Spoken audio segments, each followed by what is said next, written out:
Shalom, Bapak Ibu dan Saudara-saudari yang dikasihi dan diberkati oleh Tuhan kita Yesus Kristus. Pada hari ini, hari Senin tanggal 3 bulan April tahun 2023, bersama dengan saya Pendeta Aji Santoso Mitalimpa, Resort GKE Puruk Cahu, akan mengajak kita dalam pembacaan dan perenungan dari kebenaran firman Tuhan yang diambil sesuai dengan Almanak Nas Gereja Kalimantan Evangelis, yaitu Perjanjian Lama, Yesaya pasal yang ke-42 ayat yang ke-18 hingga ayat yang ke-25. Namun sebelum kita membaca lebih jauh lagi untuk merenungkan dari kebenaran firman Tuhan, mari kita rendahkan hati kita memohon tuntunan daripada Roh Kudus. Kita berdoa. Bapa Sorgawi dalam Tuhan kami Yesus Kristus, kami mengucap syukur dan terima kasih karena anugerah Tuhan yang begitu luar biasa boleh terjadi secara nyata dan ajaib dalam kehidupan kami. Hari lepas hari boleh kami jalani dan terima dengan penuh sukacita. Bahkan kami juga dipercayakan untuk menjalani setiap duka cita sebagai pembentukan iman dan pengharapan kami orang-orang percaya. Ya Bapak Tuhan Yesus Kristus, kami akan membaca dan mau merenungkan dari kebenaran firman-Mu. Bentuklah setiap hati dan pikiran kami supaya kami boleh terbuka dan kami dengan hati yang tulus boleh menerima dan melakukan kebenaran firman-Mu di dalam setiap kehidupan kami. Hanya di dalam dan oleh Tuhan Yesus Kristus, biarkanlah hikmat menjadi saudara kami dan kepintaran menjadi sana kami. Haleluya, amin. Perjanjian Lama, Yesaya pasal yang ke-42 ayat yang ke-18 hingga ayat yang ke-25 di bawah judul perikop kegagalan dan kebutaan Israel. Demikian bunyi dari kebenaran firman Tuhan. Dengarkanlah hai orang-orang tuli, pandanglah dan lihatlah hai orang-orang buta. Siapakah yang buta selain dari hambaku, dan yang tuli seperti utusan yang kusuruh? Siapakah yang buta seperti suruhanku, dan yang tuli seperti hamba Tuhan? Engkau melihat banyak, tetapi tidak memperhatikan. Engkau memasang telinga, tetapi tidak mendengar. Tuhan telah berkenan demi penyelamatannya untuk memberi pengajarannya yang besar dan mulia. Namun mereka suatu bangsa yang dijarah dan dirampok. Mereka semua terjebak dalam geronggang-geronggang dan disembunyikan dalam rumah-rumah penjara. Mereka telah menjadi jarahan dan tidak ada yang melepaskan, menjadi rampasan dan tidak ada yang berkata, kembalikanlah. Siapakah di antara kamu yang mau memasang telinga kepada hal ini, yang mau memperhatikan dan mendengarkannya untuk masa yang kemudian? Siapakah yang menyerahkan Yakub untuk dirampas dan Israel kepada penjara? Bukankah itu Tuhan? Sebab kepadanya kita telah berdosa, dan orang tidak mau mengikuti jalan yang telah ditunjuknya, dan kepada pengajarannya orang tidak mau mendengar. Maka ia telah menumpahkan kepadanya kepanasan anugerahnya dan peperangan yang hebat, yang menghanguskan dia dari sekeliling, tetapi ia tidak menginsapinya, dan yang membakar dia, tetapi ia tidak memperhatikannya. Amin untuk kebenaran firman Tuhan. Bapak, Ibu, dan saudara-saudari yang dikasihi dan diberkati oleh Tuhan kita Yesus Kristus, Shalom. Tidak semua yang mengaku umat Allah merupakan umat yang beriman sejati. Dalam Perjanjian Lama, kebanyakan umat tidak sungguh-sungguh beriman kepada Tuhan. Nah, ini bisa kita bandingkan generasi pertama yang dimana mereka keluar dari tanah Mesir, yang karena ketidakpercayaan mereka akhirnya dihukum untuk mati di padang gurun. Bapak, Ibu, dan saudara-saudari sekalian, dalam nas hari ini Tuhan mengecam umatnya yang buta dan yang tuli. Tuli dan buta di sini bisa menunjuk kepada orang-orang pada ayat yang ke-7 yang memerlukan pimpinan Tuhan karena kebutaan mereka. Namun di sini umat Israel sebagai hamba Tuhan dikatakan sebagai buta dan tuli. Kebutaan Israel menunjukkan bahwa sama seperti bangsa-bangsa yang lain, Israel juga membutuhkan keselamatan daripada Tuhan.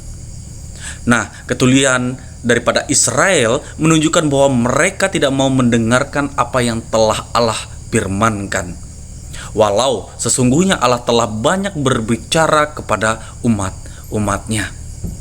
Bapak, Ibu, dan saudara-saudari, Tuhan berkenan untuk menunjukkan pengajaran-pengajarannya kepada bangsa-bangsa lain melalui bangsa Israel. Namun yang terjadi justru sebaliknya.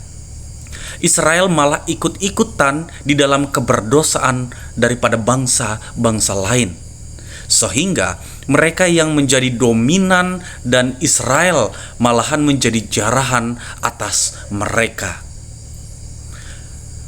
Namun masih ada pengharapan, di mana di tengah-tengah umat yang tidak taat ini, Tuhan memanggil mereka yang mau memasang telinga untuk Tuhan pakai di kemudian hari.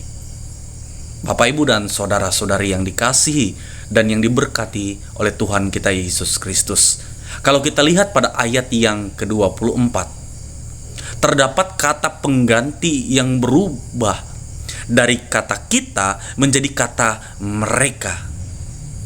Sebab kepadanya kita telah berdosa, tetapi mereka tidak mau mengikuti jalan yang telah ditunjuknya.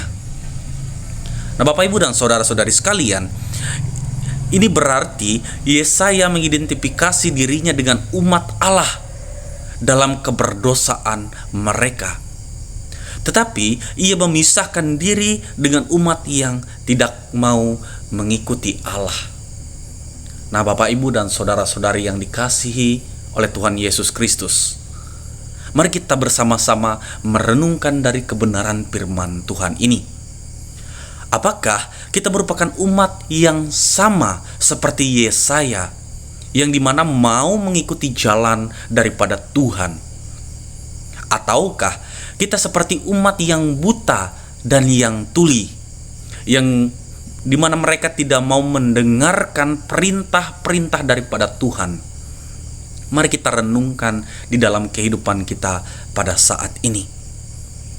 Harusnya mengikut jalan Tuhan bukan menjadi sebuah pilihan bebas, melainkan kebutuhan dan kesadaran diri sebagai seorang yang percaya bahwa Yesus, bahwa Allah adalah satu-satunya Tuhan yang luar biasa, satu-satunya Tuhan yang maha pengasih, dan satu-satunya Tuhan yang maha penyelamat.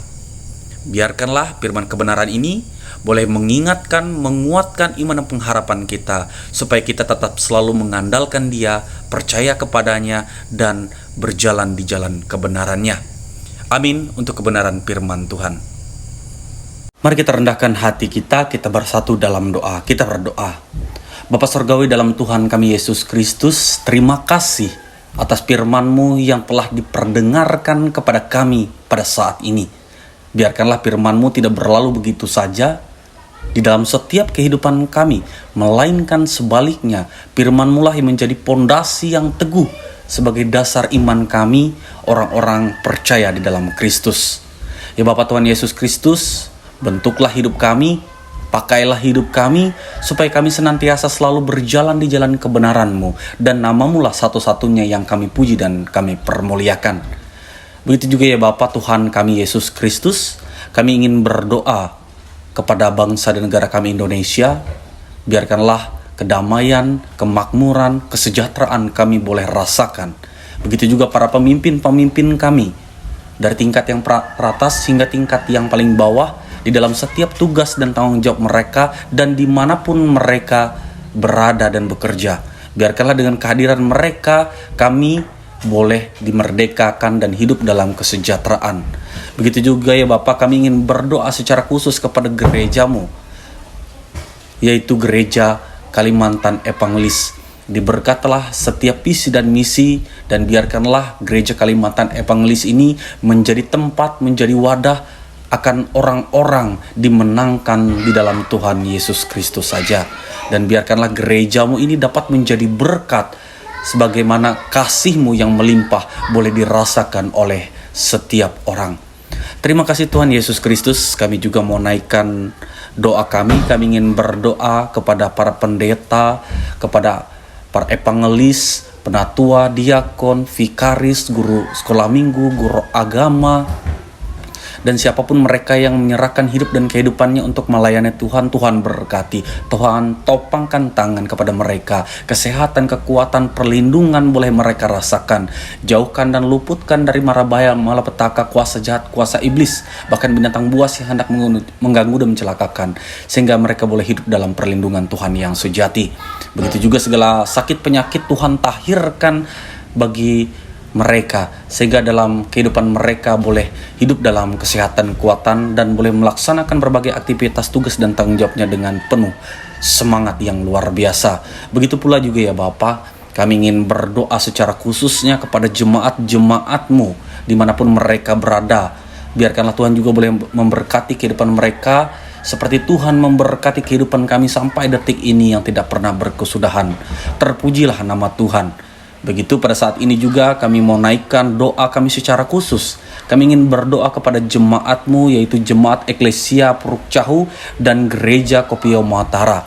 Biarkanlah dengan keberadaan jemaat-Mu ini, begitu banyak orang-orang yang merasakan kasih anugerah Tuhan, dan begitu banyak orang yang selalu haus dan lapar, yang mau datang, yang mau menyerahkan hidupnya untuk mengikuti Yesus sebagai juru selamat bagi mereka. Setiap visi dan misi semuanya boleh terwujud, setiap harapan, cita-cita, bahkan setiap program yang hendak dilaksanakan boleh diberkati, dan Tuhan yang turun langsung, Roh Kudus-Mu yang boleh menyertai semuanya dengan baik.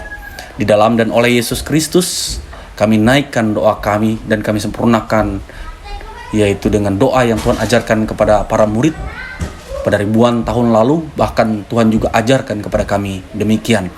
Bapa kami yang ada di sorga, dikuduskanlah nama-Mu, datanglah kerajaan-Mu, jadilah kehendak-Mu di bumi seperti di sorga. Berikanlah kami pada hari ini makanan kami yang secukupnya, dan ampunilah akan kesalahan kami, seperti kami juga mengampuni orang yang bersalah kepada kami.